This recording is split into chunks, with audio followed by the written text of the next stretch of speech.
Hello everybody, welcome to the I.T.L. Don't know what the I.T.L. stands for? Well, originally it stood for in the lawn. Since the weather has gone towards the winter time in my area, fall, winter time, we changed it into in the lounge, which technically this is my computer room. This I.T.L. though is going to be another gun review. Pulling another gun out of my arsenal, and I figured I'd show it to you guys, tell you a little bit about the history on it.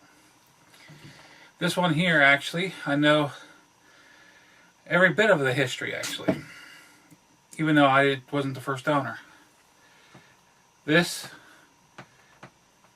is the Marlin 3030 in the 336 model.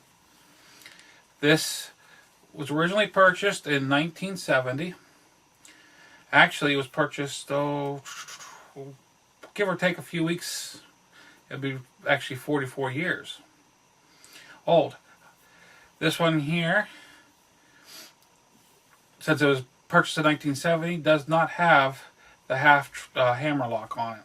It was made before that. It was actually made. The Marlin company was actually taken over by, I believe, Remington, and ever since then, the quality's gone downhill. This particular gun was first sold without the scope, without mounts, without sling, and even without the hammer spur extension. The original owner went ahead and put the see-through scope mount so you can use the iron sights along with the scope. The scope originally had the scope. The scope that was originally put on this was a Bushnell 4x9. It just had that Bushnell that had a lifetime warranty. That's one of the reasons why the original owner put it on.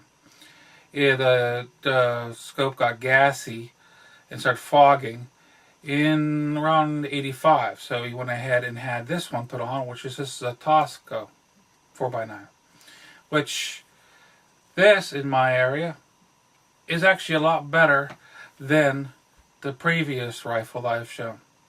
The previous rifle is great for shooting cross fields and so on.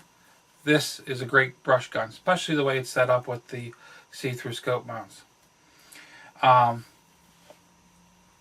If you're unfamiliar with the model 336, you load through the loading port here, right here, and it has a tubular magazine. That's what this is through here.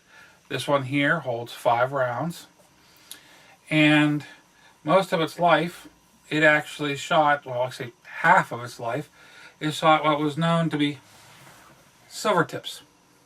I just happen to have one left over after the original owner.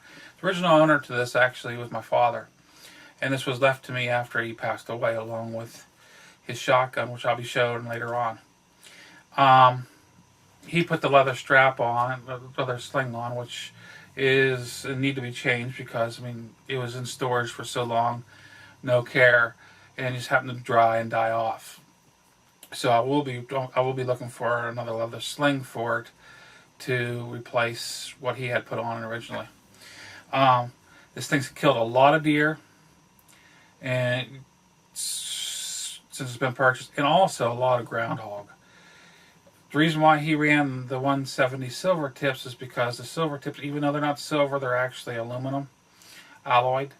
They're easy, supposed to be easier on the riflings. So he went ahead and bought them, and he ran them for the first 20 years through this until you decide to go ahead and retire it. Right now, you can still buy the 170 silver tips, but you have to buy them. I can't find them in my area. I have to buy them online, so I'll go ahead and buy the just the standard 170 cord locks, which does fit great for deer season also, deer hunting also, and also groundhog. My gun is in still pretty good shape. It has a few dings and marks on it, and you can always tell that he always carried his gun on the right side because he also had his hunting knife on the right side, which left marks on the stock, on the side of the stock. That just adds to the wisdom, I always like to say. But it's a fantastic gun. I'll go ahead and do a running view over it. And for being 44 years old, I don't think it's in bad shape at all. It's a fantastic hunting rifle. The last time I went out hunting deer, this is what I had on my shoulder. Like I stated, this is the Marlin 3030 in model 336. You can see it does not have the mid-trigger safety lock on it. I do prefer the flat trigger spur extension on it. It does fantastic. Like I said, this is the Tosca 4x32. Originally I had the 4x9 on it. I'm not going to show you the serial numbers on it. Doesn't really matter anyway. But yeah, here's what I was talking about. Is your loading port for the rounds.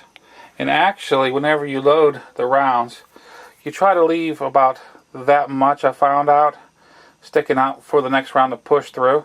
And back whenever this was bought, all the rounds were rounded or flat like this. Why? Well, it's because it had a tubular magazine, and every time if it would go off with being a pointed end at the primer, well, you're taking great chances of the rounds going off. Nowadays, you can actually buy rounds that have a pointed tip, but they're a polymer pointed tip. That way, it won't have the primers go off. But yes, it is. It's the old man's gun, I like to call it. A lot of them out there, very common. Very, very common.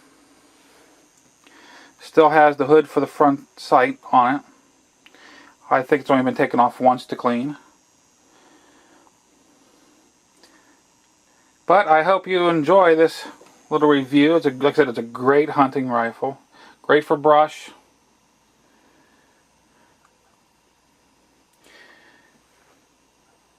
This is MuzzleMike, signing out on this I.T.L.